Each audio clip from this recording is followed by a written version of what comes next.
Good morning. I'm Harley Schlanger from the LaRouche Organization with your daily update for today, September 8th, 2021. I'm going to cover some developments which you're probably not hearing in the local media or the national media, but which confirm what we have been saying all along about the Green New Deal and the agenda which includes the Great Reset, that this is not going to work because of the opposition which comes from the fact that it's a completely fraudulent concept which requires nations to give up their sovereignty, and it's not acceptable to much of the world's population. Now, the latest development on this is the call for postponing the upcoming COP26 conference scheduled for Glasgow, Scotland, November 1st to November 12th. It's under the presidency of the United Kingdom, directly related to or directly under Boris Johnson, the Prime Minister. And the goal of this conference is to escalate action to achieve the goals set by the Paris Agreement of 2015. Now, this agenda includes a shutdown of the production and use of nuclear energy, coal-powered energy, and fossil fuels, along with a major attack on CO2 producers, which includes the whole agriculture sector and many of the basic industries which are under attack now because of the phony premise that CO2 is what's causing climate change. Now, the net result of this is that they want to establish a supranational dictatorship which will have its own police force to ensure that countries do not increase their so-called carbon footprint, while creating a new green financial bubble that's designed to prop up the banks and financial institutions that are presently experiencing tremendous difficulties in refinancing the existing levels of debt that they've created through their speculative practices.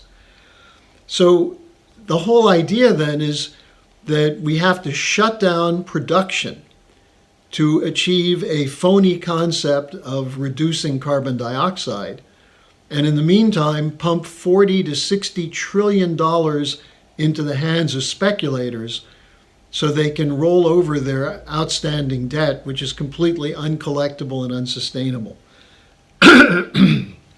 Now, here's the latest. A group called the Climate Action Network International, which represents about 1,500 environmental groups around the world, issued a statement saying that perhaps the conference should be postponed. Their spokesman is one Tasneem Essop, who previously was employed by Prince Philip's World Wildlife Fund and also the British Council, which is a British intelligence operation run out of the Foreign and Commonwealth Office. She issued a statement calling for the event to be postponed. What's the excuse given? Well, COVID-19 and the cost of travel to Scotland. Now, what they're saying is that delegates from the poorer countries could not afford the cost of quarantine. If they arrive in Scotland and need to stay under quarantine for 10 days, they miss the conference. And so the combination of the UK quarantine laws and the overall expenses would limit the participation and even prevent poor representatives from poorer countries from attending the conference.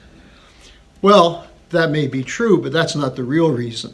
The real reason is the opposition from most of these countries to surrendering their sovereignty, surrendering their development goals for an arbitrary assertion that such development goals will heat up the planet, cause the polar ice caps to melt, and threaten human civilization with a runaway global warming.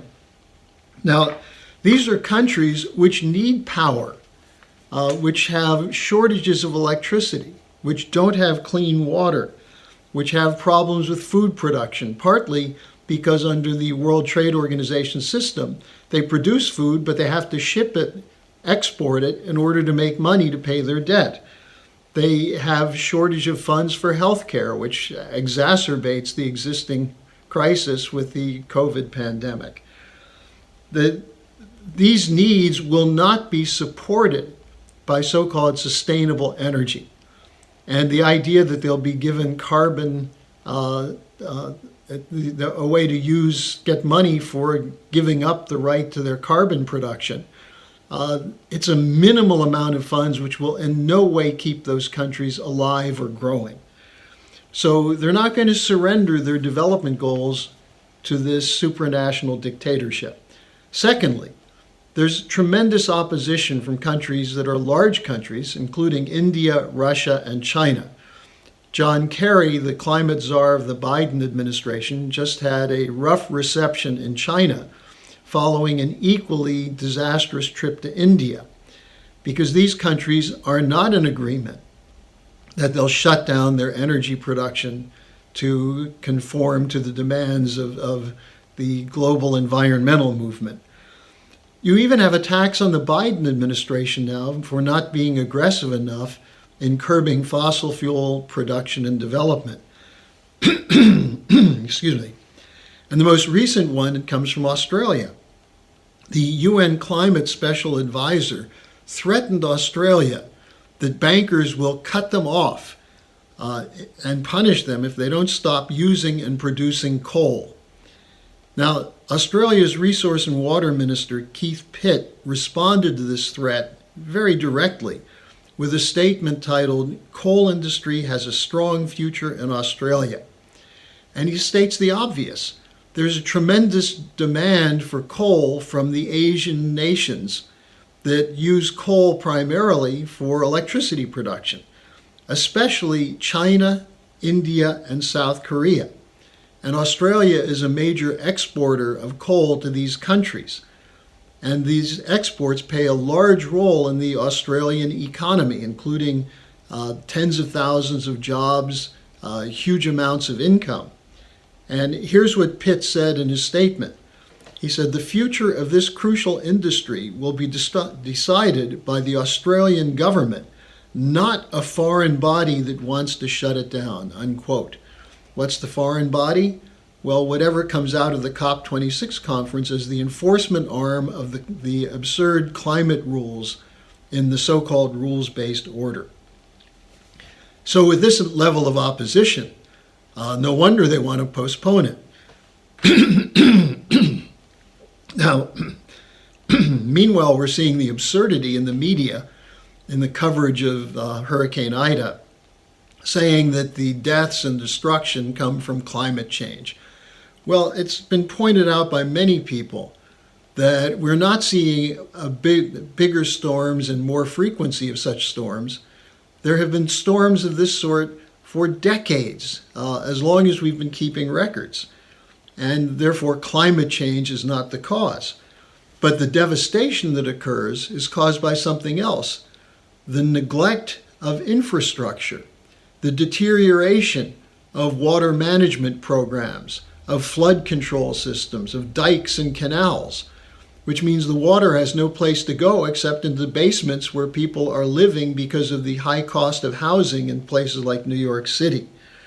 So in effect, the damage that is increasing, the dollar damage, the human costs, it's increasing because of the failure to invest in modern infrastructure.